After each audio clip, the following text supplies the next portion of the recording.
racially sensitive, there's usually going to be a challenge. This is what white sociologist Robin DiAngelo calls white fragility. She argues that, in fact, because whites have so little experience being challenged about their white privilege, that whenever even the most minute challenge is brought before them, they usually cry, get angry, or run. And I have experienced them all. And so when I was contemplating confronting his teacher, I wasn't happy about it, but I was like, this is a necessary evil of being a black parent trying to raise self-actualized black children. So I called Elijah to me and I said, Elijah, I'm going to tell your teacher, I'm going to set up an appointment with your teacher and try and correct this and maybe your principal. What do you think? And Elijah said, Dad, I have a better idea. And I said, really, what's your idea? He said, we have a public speaking assignment, and why don't I use that public speaking assignment to talk about debunking the myths of Rosa Parks? And I was like, well, that is a good idea. So Elijah goes to school, he does his presentation, he comes back home, and I can see something positive happen. I said, well, what happened, son? He said, well, later on in that day, the teacher pulled me aside and she apologized to me for giving that misinformation.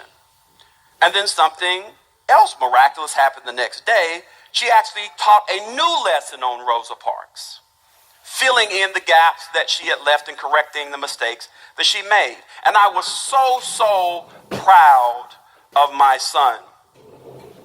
But then I thought about it. And I got angry. And I got real angry. Why? Why would I get angry? Because my 9-year-old son had to educate his teacher about his history, had to educate his teacher about his own humanity. He's 9 years old. He should be thinking about basketball or soccer or, the latest movie. He should not be thinking about having to take the responsibility of educating his teacher, his students, about himself, about his history. That was the burden that I carried. That was a burden that my parents carried and generations before them carried. And now I was seeing my son take on that burden too. You see, that's why Rosa Parks wrote her autobiography. Because during her lifetime, if you can imagine, you do this amazing thing. You're alive and you're talking about this, your civil rights activism, and a story emerges in which somebody is telling the world that you were old and you had tired feet and you just were an accidental activist. Not that you had been an activist by then for 20 years. Not that the boycott had been planned for months. Not that you were not even the first or the second or even the third woman to be arrested for doing that. Right? You become an accidental activist, even in her own lifetime. So she wrote that autobiography to correct the record, because what she wanted to remind people of was that this is what it was like in the 1950s, trying to be black in America and fight for your rights. During the year, a little over a year that the boycott lasted, there were over 4 church bombings. Martin Luther King's house was bombed twice. Other civil rights leaders' houses were bombed in Birmingham. Rosa Parks' husband slept at night with a shotgun because they would get constant death threats. In fact, Rosa Parks' mother lived with them, and sometimes she would stay on the phone for hours so that nobody would call in with death threats, because it was constant and persistent. In fact, there was so much tension, there was so much pressure, there was so much terrorism that Rosa Parks and her husband, they lost their jobs and they became unemployable and eventually had to leave and move out of the South. This is a civil rights reality that Rosa Parks wanted to make sure that people understood. So you say, well, David, what does that have to do with me. I'm a well-meaning person. I didn't own slaves. I'm not trying to whitewash history. I'm a good guy. I'm a good person. Let me tell you what it has to do with you, and I'll tell it to you by telling you a story about a professor of mine, white professor, when I was in graduate school, who was brilliant individual. We'll call him Fred. And Fred was writing this history of the civil rights movement, but he was writing specifically about a moment that happened to him in North Carolina when this white man shot this black man in cold blood in a wide open space and was never convicted. And so it was this great book, and he called together a couple of his professor friends, and he called me to read a draft of it before final submission. And I was flattered that he called me. I was only a graduate student then, and I was kind of feeling myself a little bit. I was like, okay, I'm sitting around amongst intellectuals, and I read the draft of the book. And there's a moment in the book that struck me as being deeply problematic. And so I said, Fred, as we were sitting around talking about this draft, I said, Fred, I got a real problem with this moment that you talk about your maid in your book. And he said, I can see Fred get a little, got a little up, he's got a little tight, as we say. And he said, what do you mean? That's a great story. That was a big, it happened just like I said. I said, can I give you another scenario? Now, what's the story? It was 1968. Martin Luther King had just been assassinated. His maid, domestic, we'll call her Maybelle, was in the kitchen. Little Fred is 8 years old. Little Fred comes into the kitchen. And Maybelle, who he's only seen as smiling and helpful and happy, is bent over the sink, and she's crying. And she's sobbing inconsolably. And little Fred comes over to her and says, Maybelle, what is wrong? And Maybelle turns and she says, they killed him. They killed our leader. They killed Martin Luther King. He's dead. They are monsters. And little Fred says, it'll be okay, Maybelle. It'll be okay. It'll be okay. And she looked at him. She says, no, it's not going to be okay. Did you not hear what I just said? They killed Martin Luther King. And Fred, son of a preacher, he looks up at Maybelle and he says, but Maybelle, didn't Jesus die on the cross for our sins?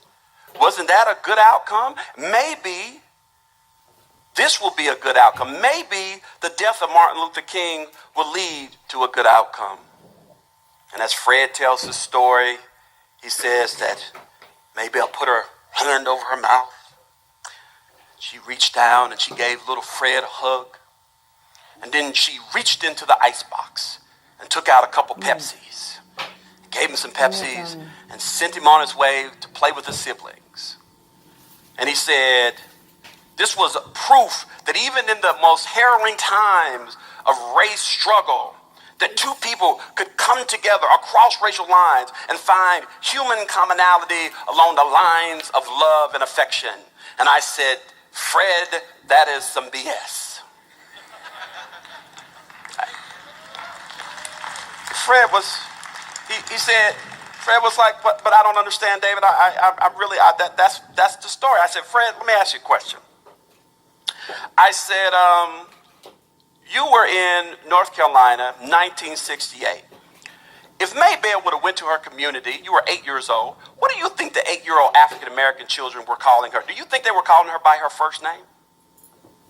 No, they called her Miss Maybelle, or they called her Miss Johnson, or they called her Auntie Johnson. They would have never dared call her by her first name, because that would have been the height of disrespect. And yet you were calling her by her first name every single day that she worked, and you never thought about it. I said, let me ask you another question. Was Maybelle married? Did she have children? What church did she go to? What was her favorite dessert? Fred could not answer any of those questions. I said, Fred, this story is not about Maybelle. This story is about you. I said, this story made you feel good, but this story is not about Maybelle. The reality is, what probably happened was Maybelle was crying, which was not something she customarily did. So she was letting her guard down. And you came into the kitchen and you caught her at a weak moment where she was letting her guard down. And see, because you thought of yourself as just like one of her children, you didn't recognize that you were in fact the cheer. And she found herself yelling at you. And then she caught herself realizing that if I'm yelling at him and he goes back and he tells his dad or he tells mom, I could lose my job. And so she tempered herself, and she ended up, even though she needed consoling, she ended up consoling you and sending you on your way, perhaps so she could finish mourning in peace. And Fred was stunned, and he realized that he had actually misread that moment. And see, this is what they did to Rosa Parks, because it's a lot easier to digest an old grandmother with tired feet who doesn't stand up because she wants to fight for inequality, but because her feet and her back are tired and she's worked all day. See, old grandmothers are not scary, but young radical black women who don't take any stuff from anybody are very scary, who stand up to power and are willing to die for that. Those are not the kind of people that make us comfortable. So you say, what do you want me to do, David? I don't know what to do. Well, what I would say to you is, there was a time in which if you were Jewish, you were not white. If you were Italian, you were not white. If you were Irish, you were not white in this country. It took a while before the Irish, the Jews, and the Italians became white, right? There was a time in which you were othered, when you were the people on the outside. Toni Morrison said, if in order for you to be tall, I have to be on my knees, you have a serious problem. She says, white America has a serious, serious problem. To be honest, I don't know if race relations will improve in America. But I know that if they will improve, we have to take these challenges on head on.